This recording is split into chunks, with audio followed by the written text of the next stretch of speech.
Warwick and Carol were married in 1970 and started their first business, a plumbing contracting company, almost immediately. Carol was the entire promotions department. I love this. And one of her very first contacts ended up creating some truly outstanding business opportunities for their fledgling company. They went on to buy their first manufacturing company in the Melbourne area in 1989. Can you tell where they're from? Wait till you hear them talk. They're from Australia. I don't think I said that. Since then, they have acquired 2 other large companies that were being in the liquidation process. They have negotiated and procured patents and set up plants in Indonesia, Malaysia, and have supplied commercial and industrial grade water tanks in Australia, Southeast Asia, the Middle East, and Africa. Some time ago, when 2 companies approached them about possibly purchasing their business, they thought hard and made the decision to sell. I'm sure they'll tell us more about this decision process. They have 12 children and 33 grandchildren. They've left home to serve a mission here at BYU Hawaii. They've been here 4 months, and Carol is working in human resources, and Warwick said he's gone back to his old plumbing days at the PCC. I bet he's a great plumber. We welcome them warmly, and so look forward to hearing from them.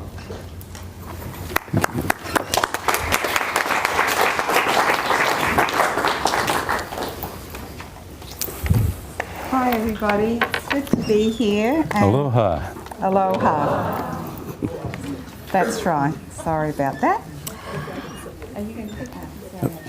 Okay, well I'm privileged to be able to say a few things about our business. I'll tell you a little bit more of what you've just been told about us. Both of us were in young women's when we met, and my dad had just been called to be bishop in the ward where Warwick lives. And anyway, he became Apprentice of the Year and the Plumber of the Year a couple of years later on, and when I turned 16, he was my second date. I really liked holding his hand, so it was his hand that I ended up taking through the temple. Well, he says that was my hand he took through the temple. But we're sweethearts from a long time ago.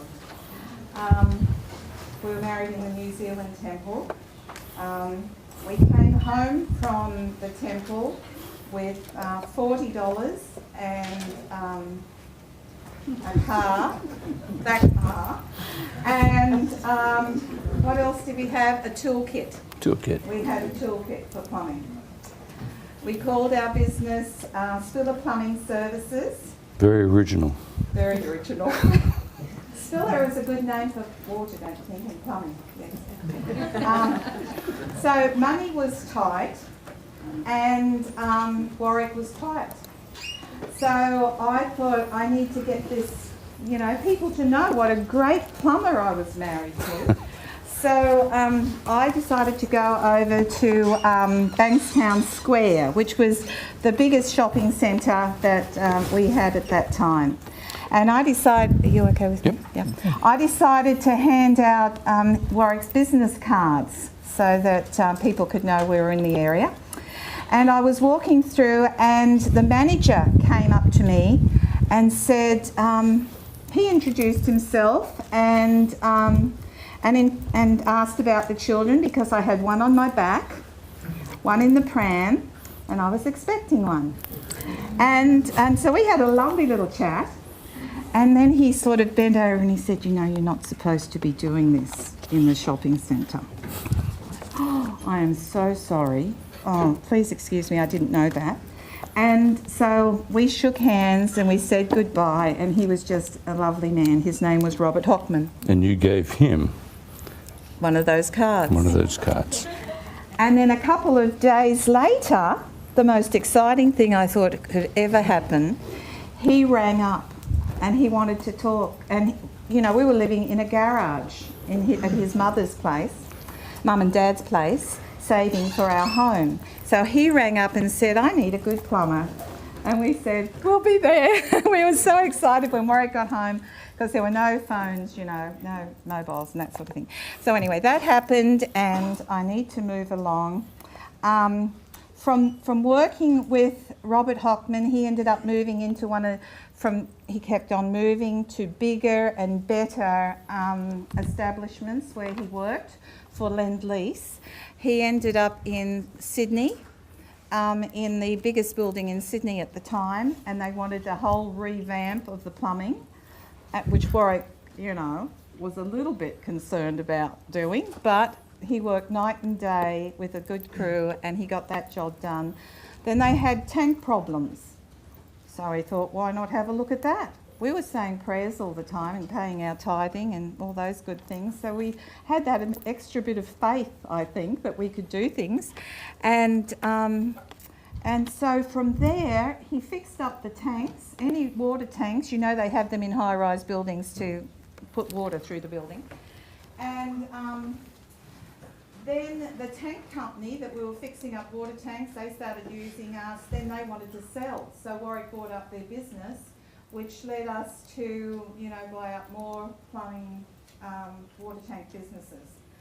So throughout Australia and the Pacific and then the world, mining sites and community water supplies, we have a motto that water is wonderful and so is Warwick.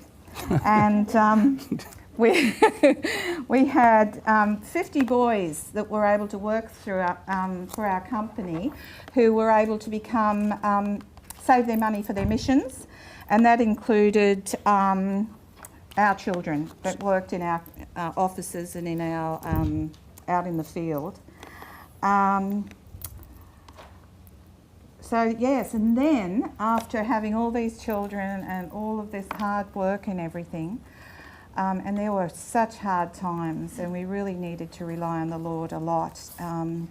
We didn't miss out on our family home evenings. We didn't miss out on our family prayers. We kept the Sabbath day holy, even though it was an industry where people worked, you know, on Sundays. We were determined to do the things that Heavenly Father asked us to do, and we knew that everything would be okay. We didn't expect as many blessings as we were given, but we're so excited that those blessings have brought us here. And that's about it. Here's Warwick. Thank you, honey. Well, business is exciting. You know, all the time I still look around and I think, wow, there's an opportunity there. In fact, one of my sayings is, and I believe this completely, the opportunity of a lifetime comes around every day. And it does. When I was an apprentice, I did 4 years, 5 years at TAFE, 4 years as an apprentice, and I moved on. What I found was that I would work all week for $40. Then I'd go home, and on Saturday I'd put in a day's work replacing someone's old water system and earn clear $100. So as you look at these two sides of things, you think, well, where do I want to go? Do I want to work for 40 hours a week and earn $40, or work for 8 hours and earn 100? Hence, we became entrepreneurs. We didn't actually know we were entrepreneurs. We just thought we were taking advantage of a good thing that was happening. But what happened also, and this is a learning, we're going to try and go through learnings which you can maybe write down. One learning that hit me very hard was, as I left and I was starting my own business, I'd see my apprentices who were at that time had become plumbers, and they were in the gas company because we were gas company employees. And some of them said, you know, I only have to wait another 6 years and I get long service leave, 3 months paid leave. I said, hey, don't touch that, leave it alone. And yet later on, another 6, 8, 10 years' time, I was back there in those offices trying to get permits for jobs, and those guys are still there, except they'd changed. They're a little shorter, a little balder, and a little rounder. But I'd go out and do a project and earn on one project that 3 months holiday. Don't get sucked in to a free lunch. It's not free. And like the sirens in Greek mythology, it can keep you stuck and bound.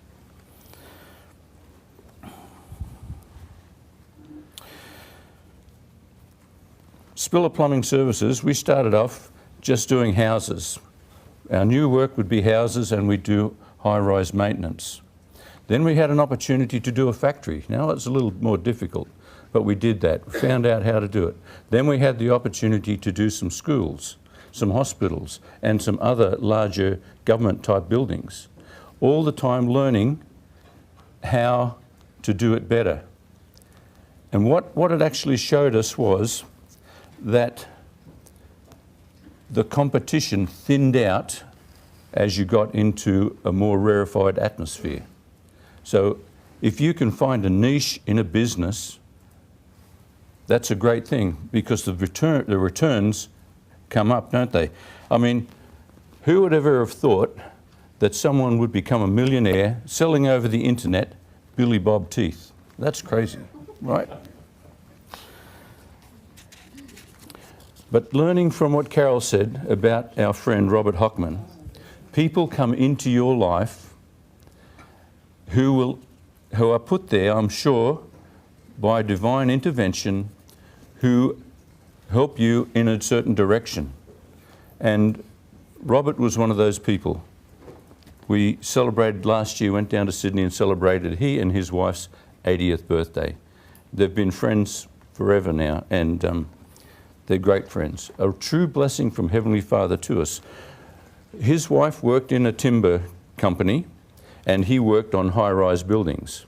He had problems in those buildings, so I went and rectified, took care of his problems. There's another learning there. A customer is someone with a problem. The more problems you can take away from that customer, the more they will become a repeat customer. From maintaining tanks, we became an installer for the tank manufacturing company. From an installer, we became an agent for Queensland and then for New South Wales, because the current agent wasn't performing.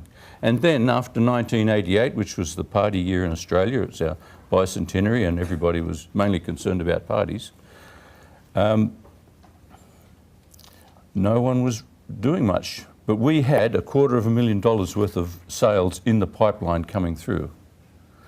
And so the company, big company called Beautyware Panel Tanks, and like, it's an unusual name, you'd think associated with lingerie or something like that, but they used to make baths and sinks and things like this, and they were very beautiful, but doesn't really go with water tanks, Beautyware. Decided to sell the company, to get rid of that manufacturing arm. Now, when a corporation has a problem, you have an opportunity. When a corporation has a problem and they're downsizing, all they want to do is get the blood off the floor, because it's terrible to have redundant employees walking around sweeping the floor or doing something like that. They want everything gone and it to become just a file in a filing cabinet. Now, that can happen very quickly if you're on the job and you know what you want. Not only were we able to go to Melbourne with 3 semi-trailers and load everything that had tank written on it onto the semi-trailers, we were able to get them to vendor finance and also close that file and put it into the filing cabinet. And they were happy. They're happy customers. That sort of opportunity comes around a lot.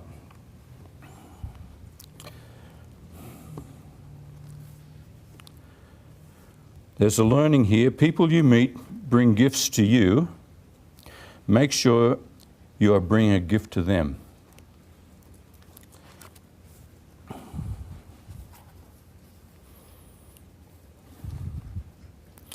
So, and also a couple of other things. Don't think that you are too small or too undercapitalized or too inexperienced, because the prize is there for you to win. You've just got to take courage and go for it. So you be a facilitator, you be a problem solver. Now, honey, I'm sort of, might zip over here. I'm sort of getting ahead of this. I'm not really good at this PowerPoint thing. This is the sort of thing we used to manufacture. That's just a little tank, right? I don't know how to come back for that. Okay. No free lunches. This is the no free lunch lesson.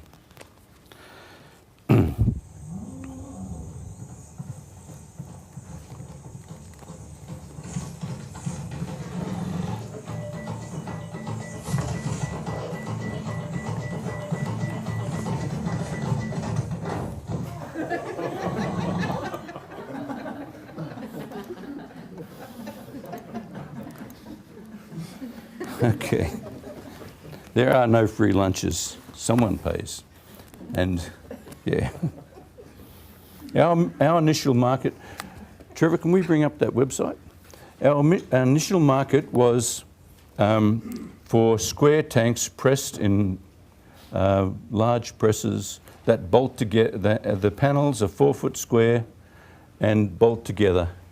And our main opposition was this company called Encon, that one there. The first big project we won was for 4 tanks in the top of Australia Square, which was a 20-year-old high-rise building in Sydney. Now you'd say, hey, what do they need more tanks for? Fire codes get upgraded. You know, there's needs all the time. They had been issued the purchase order for the job. So, hey, we're going to give up? No. Hey, can I give you another price on that? Yeah, okay. I gave them a price that they couldn't refuse.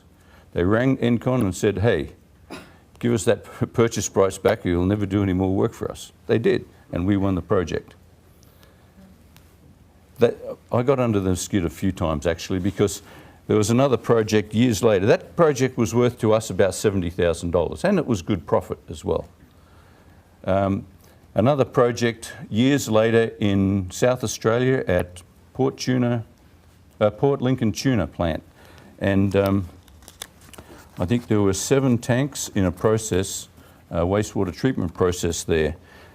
And a letter of intent had already been sent to Encon. I rang up the guy in South Australia and said, when they come to you and want the variations, remember that we're happy to do the job for the price quoted. Not like 3 weeks later, he comes back and says, we've withdrawn that letter of intent, because as soon as we put in our plans, they said, oh, we haven't allowed for this or we haven't allowed for that, and the price was on its way north. You might think that you've lost the opportunity, but the opportunity is still there. So Encon was swallowed up by Tyco about 5 or 8 years ago. And our little company, Australian Panel Tanks there, you know, we thought we're just trying to keep up with Encon because they do things so much better than us.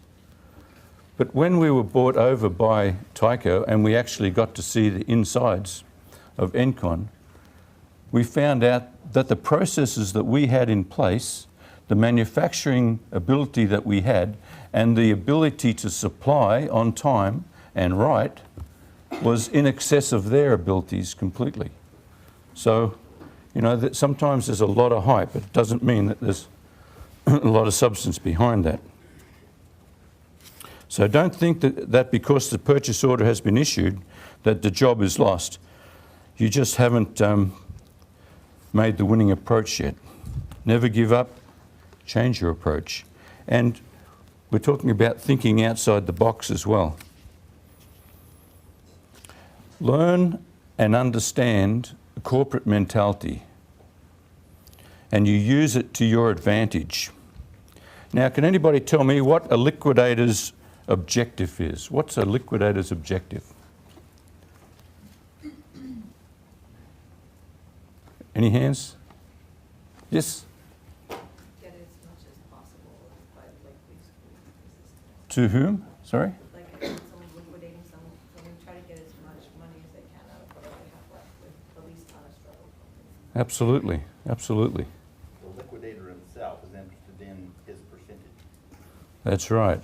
The number one objective of a liquidator is to pull enough money out of the rest of the assets of a company to pay his bill. A liquidator, a creditors meeting in Melbourne of one of the companies that we bought most everything out of.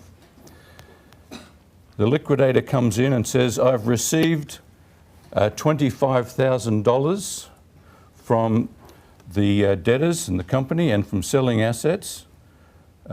Here's my bill, $24,000. That's it. That's it. And remember, when you're buying those assets, cash is king. It talks so well. There were two companies that we bought the assets off.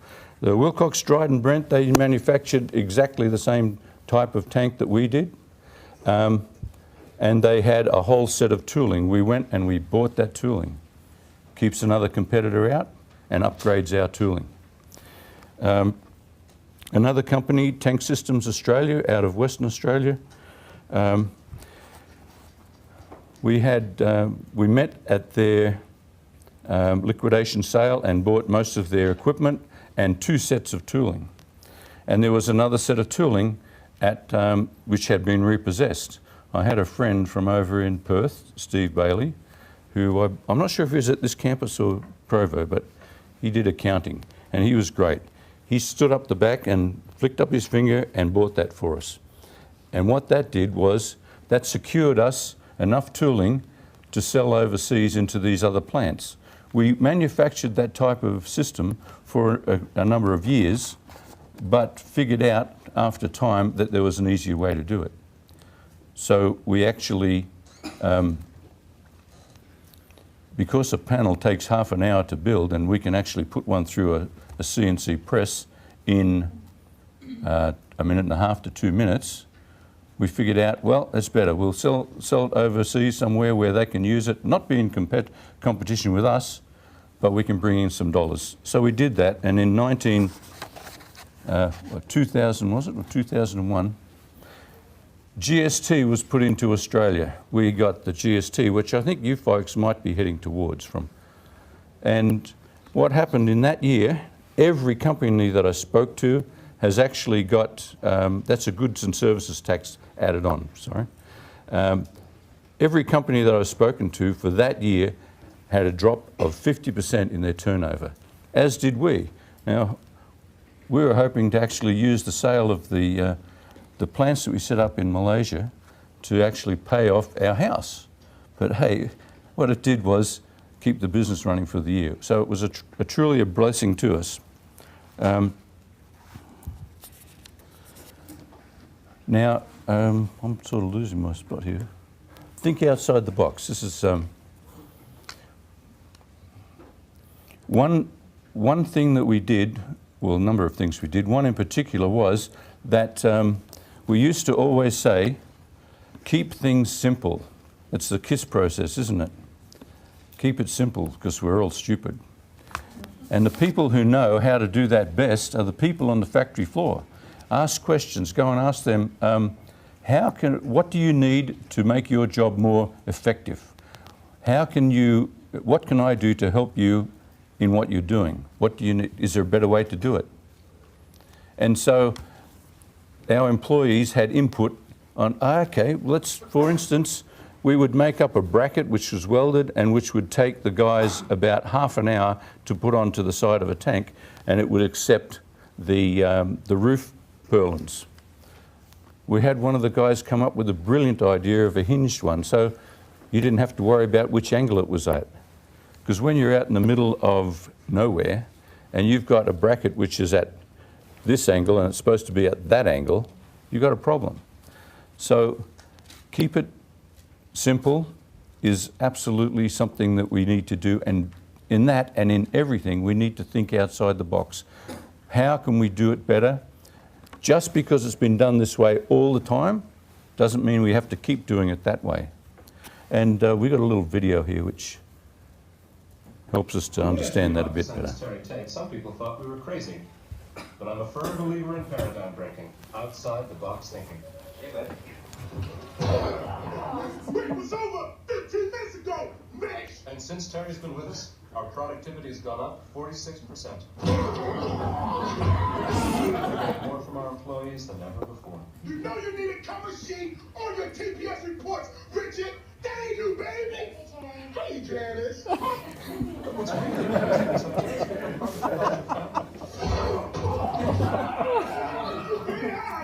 He fits right in here.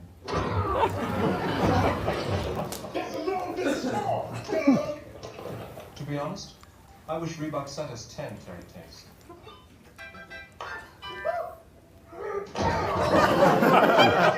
It's game time! It's pain time, baby! Wow! We wish we had a Terry sometime.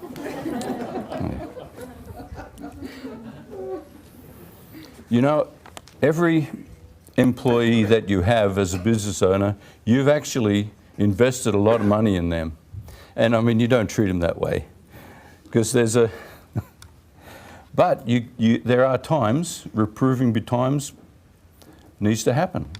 I remember one particular time our drafts person had put a drawing out and it wasn't good. I think it cost about, well, a lot of thousands to rectify the problem.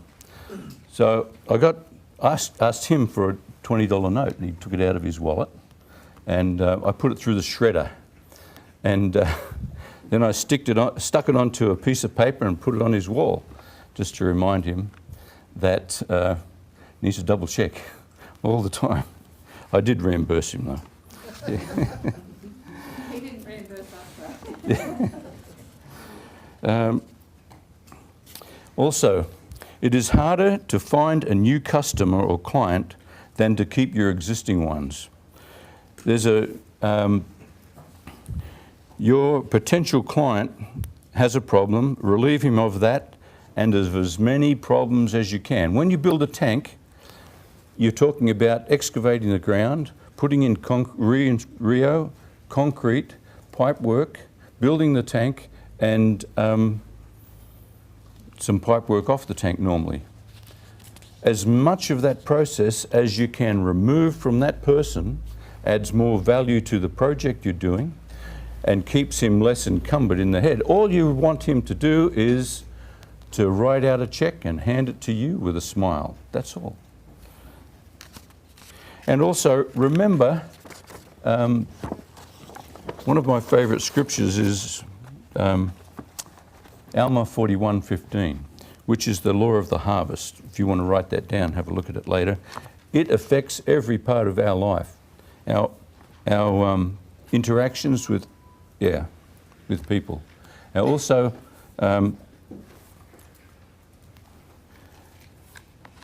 when we talk about staff, like, gentlemen, when you are going to interview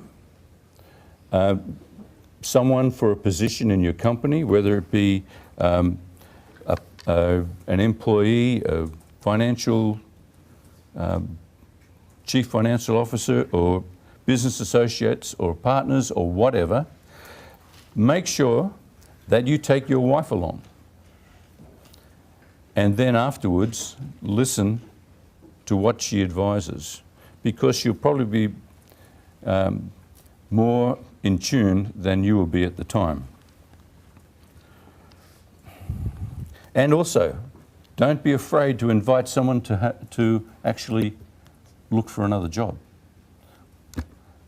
because sometimes that can be a blessing to them and definitely a blessing to you. If they've lost heart, if they're talking about leaving, they're talking about it now, they've been thinking about it for months.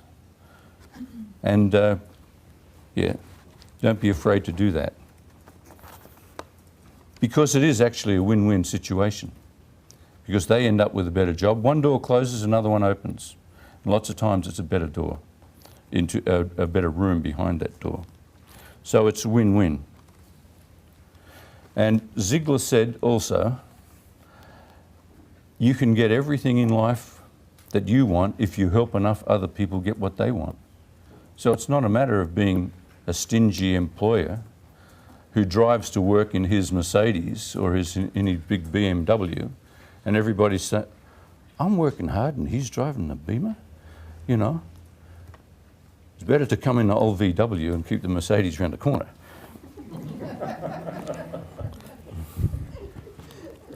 Now, you have an investment in every employee, and they are people who their objective isn't your mission statement. Your mission statement might be grow the assets of the owners of the building. That's not their, of the business. That's not their mission objective. Theirs is to enjoy what they're doing, to bring home adequate funds to take care of their family and have opportunities to progress. So what we had, oh, I think we probably need to go on a little bit here too. The next one, yeah, that's the sort of tank that we used to manufacture. That one's about 100 foot high and is down in the golden fields down in the Riverina, New South Wales.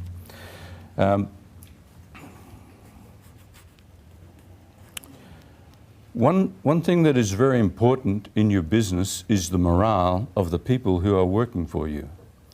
Now, we were blessed that the majority of our people who worked for us were either members or friends of members, and we found that that worked really well because it cut down the amount of time out having a smoke. It cut down the interactions were more kindly to each other. In fact, one of our non-member employees, the welder, said to me once, "You know, this is the best job I've ever had. No one yells at me, and I just feel happy all the time." It's great. And our sales team were two brothers, and we also had a couple of our children in there at different times. Our children all went through the business learning what they could from the business. And one of the great things that they learnt was to work. But our sales team, they would have, every Friday was a fancy shirt Friday. So, hey, what are they going to come in tomorrow? Great, fancy shirt Friday. We'd have barbecue now and then, just throw it ad hoc. Our Christmas parties, we were at either Wet and Wild, or one year we rented out the cinema because we were working on a movie there at Warner Brothers, yeah. And one day we came in after the state of origin, Queensland versus New South Wales, and the guys had been there just about half the night. They'd taped off with clear plastic half the office and filled it with maroon balloons. It was fantastic. The balloons were around for ages. Love enthusiasm.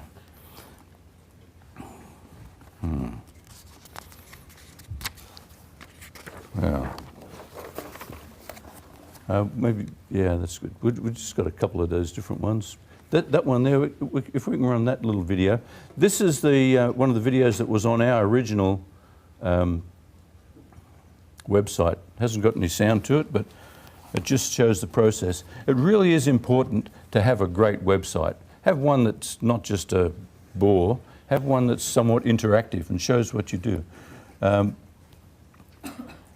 This tank is for chilled water. So it's sitting up on top of a mound of excavated material about 100 foot high, overlooking a mine which is over 1 kilometre deep. So they make chilled water in this, for this tank to store. It's pumped down to the bottom of the hill, down to the bottom of the mine, air conditions the mine because the trucks and everything just make it so hot down there, and the earth is hot down there too.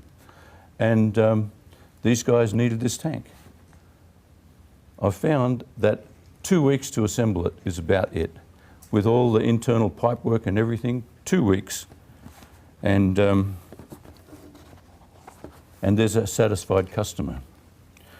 So, did I learn how to do that sort of tank? No, not from when I was at TAFE, but you pick up these things as you come along.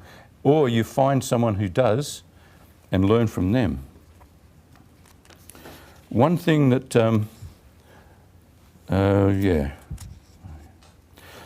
we need to be the same person on Thursday that we are on Sunday. Now, don't think everybody is, because it isn't true. It has been said that Moses is Moses and business is business. And I don't know how many times I've heard that. But that is the philosophy of hypocrisy. That is not who we are. And remember again, Alma 41:15, what goes around comes around. And here's just some of the wisdom of ages from an old Jewish guy called Solomon. He said, not in these words, but this is what he said. Be happy to learn from others. Pay your bills promptly. Communicate with creditors. If you make a promise, make sure you keep it. Don't allow yourself to get a reputation of being a bad payer or a late payer. In other words, promote financial maturity. Set goals. Don't be diverted. Keep the main thing the main thing. Learn from those who have understanding and be discreet in disseminating the information. Don't let the left hand know what the right hand is up to. Be cunning as a fox, but gentle as a lamb. Here's one I particularly like. I don't know if it's in Proverbs, but it needs to go in anyway. Don't get mad, just get what you want. Don't make promises that you cannot keep, whether it be financial or delivery or whatever. And don't go guarantor for anyone. You can go guarantor for yourself, that's part of the business way of doing things, but you're going to work like heck to take care of that, aren't you? You're attached. Have empathy for your debtors, those who owe you money. Have empathy for them, because sometime you might be in that position as well, and you probably will. Be slow to wrath. Better to have less honestly than a treasure which keeps you awake at night. And remember, family is the most important thing. What is your objective for the business that you're running? Keep the main thing the main thing. As I said before, the opportunity of a lifetime comes around once a day. We might just go, keep on there a bit, thanks, Trevor, yeah. Yep. There's a bit of a slideshow, memory lane type thing as well. Yeah.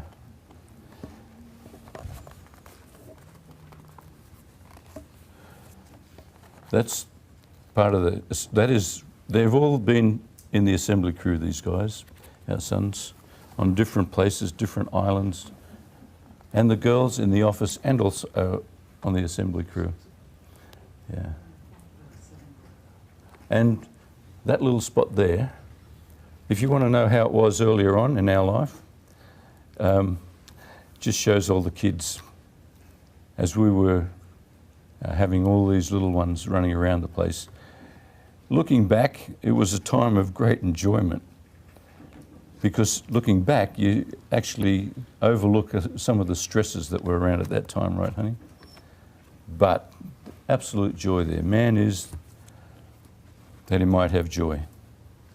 And you can see the joy in the journey there.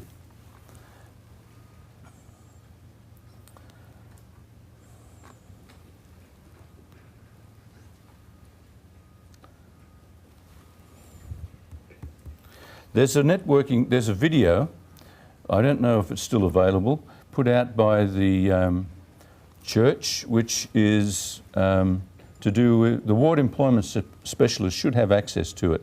And it is about networking to get a job.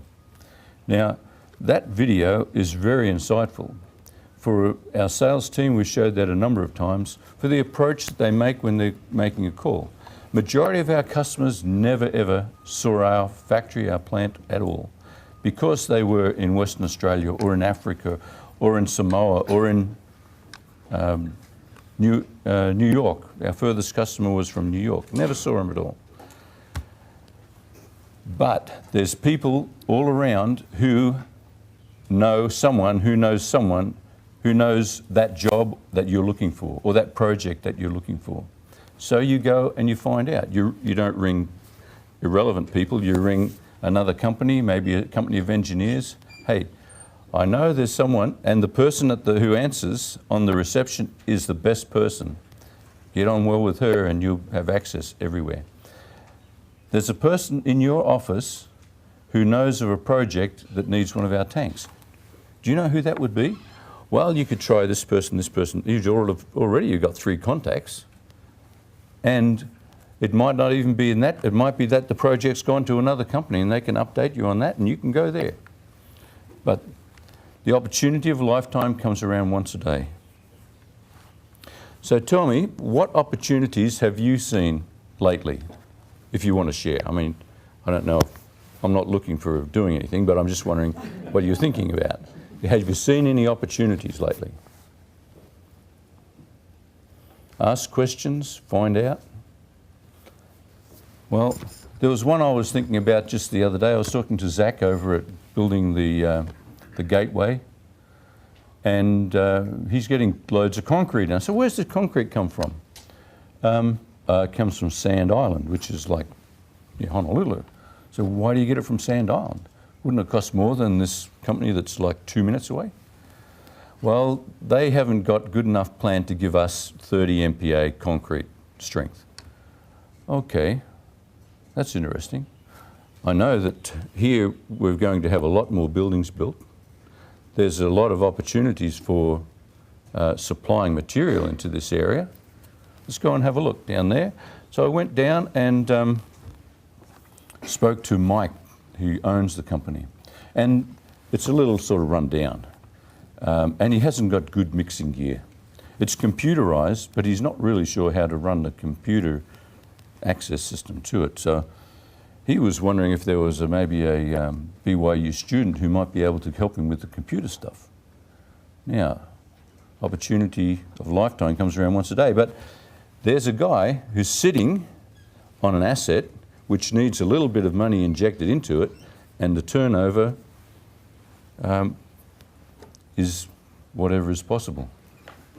Anyway, I'll just tell you that you're always thinking about opportunities and how to take advantage of them. Now, one opportunity that is around you all right now are the baby boomers. So that's what they call us. They call us baby boomers, don't they? Yeah. Now, a lot of baby boomers are actually running their own business. But it's what's happening at the same time. Hey, I'm wanting to go and sit on the beach, play with the grandkids, drag the caravan around Australia, whatever. I'm sick and tired of this business. And so, they haven't been actually running the business in the way that they maybe could have optimized their possibilities. And they've got a problem. And now we've got a room full of problem solvers. So, hey, thinking outside the box, how can we do this? Right. Well, we've got vendor finance. We've got to check it out and make sure they're not making like horseshoes or something. But we've got the opportunity to relieve someone of a problem and build on that opportunity and make it grow. Because there's new, fresh enthusiasm and blood about.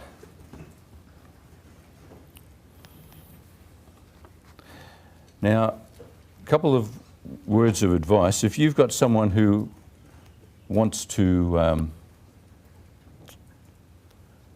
invest in a business and they want you to come in on it, and they're willing to put in $100,000, but they want you to put your house in, and they're not putting their house in, don't go there. There's a lot of people who flatter and have big ideas and basically no money. It's called big hat, no cattle.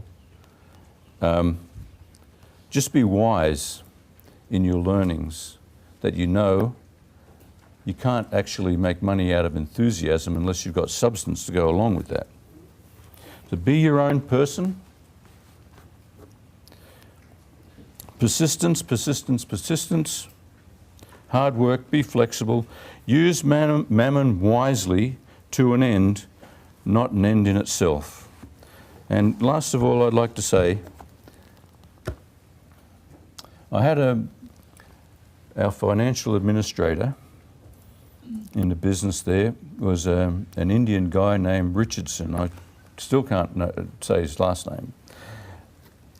He was a born-again preacher, and he would say to me, Warwick, have you paid your tithing? Because things are getting tight. We need to get some more money in. So I double-check, pay your tithing, and the blessings would come. Pay your tithing. We can't afford not to pay our tithing and be obedient to the things that we know are true. There is great joy in the journey. Could we... Yeah, we'll just go past them, yeah. That's great. Can we go back? Yeah, that one there. That reminds me, this company that has bought out our company, the big Colossus, takes 6 weeks to employ somebody. If they want to change a policy, it's like 3 months or something like that. They encumber their employees with so much paperwork and requirements. If you're an accountant, try and keep that under control, because you can stifle your company with procedures and that. Part of the problem of the company we originally bought was the size of the mother company and the requirements. Be like a little boat that can zip around and just win every time. Appreciate that. So have joy in the journey. And I know that as you live true to the gospel and true to yourself, that you will be blessed. The windows of heaven will just open and pour out blessings upon you. In financially, yes, but more importantly, in your spiritual and family life. And I say this in the name of our Saviour, Jesus Christ, amen. Does anybody have any questions at all? John. When you're buying out a defunct company, is there an appraisal on the equipment and the value of the company that's being offered?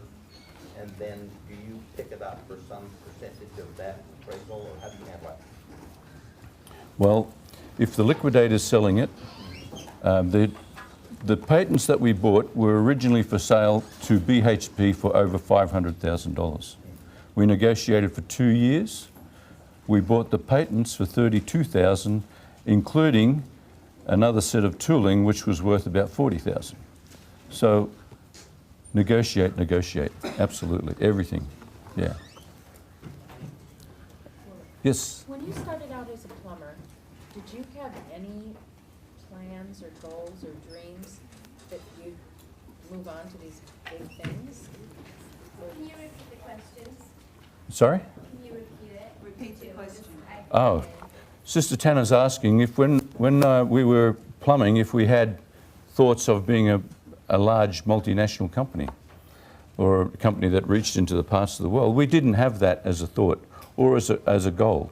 And I believe in that way that we were directed into paths that got us into that situation where we could do that. In doing that, though, we need to actually pick up the ball and run with it as well. Open our minds to the possibilities that are around us. Thank you. Brother at the back, just adjusting your hat. Okay.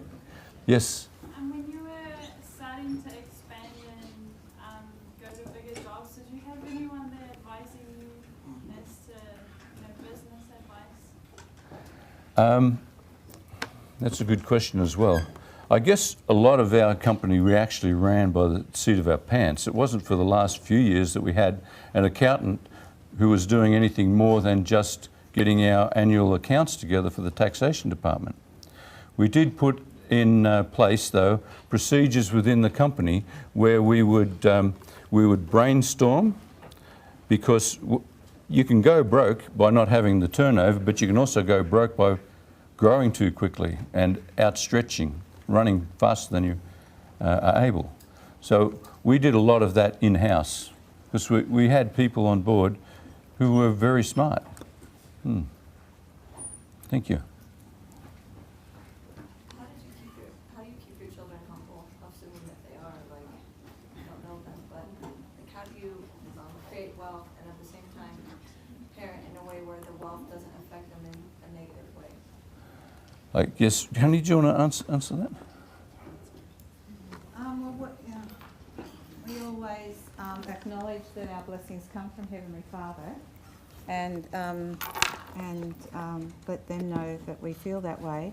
They were paid when they worked hard, and so all of them really have been with us through some tough times. You know, there were times when we had to rely on our welfare, and they knew we were, and we were waiting for checks to come in and praying to Heavenly Father that would happen, and always praying for Daddy out on the job sites and all those that worked with him.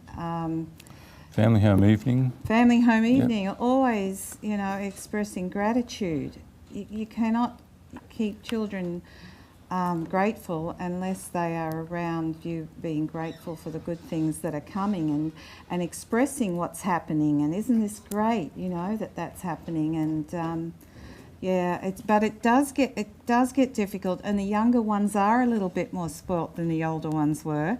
But we have boundaries. We have to have boundaries on what they are given, and What's expected of them. What's expected of them, and they're responsible for their own benefits. When you're going by the Spirit, you can feel when enough's enough. You really can. You've got to go by the Spirit, and each child is different, because some are really, really wanting to work hard and go out and do something, and so it's okay to give a bit there, but there are some that want a bit and they're not doing that. So you don't do it, you don't give. You say, sorry, you need to Earn your way. Earn your way. Thank you. Lovingly. Lovely. Okay. Any more questions? We're pretty much out of time, I think. Yeah. Thank you. Thank you so much.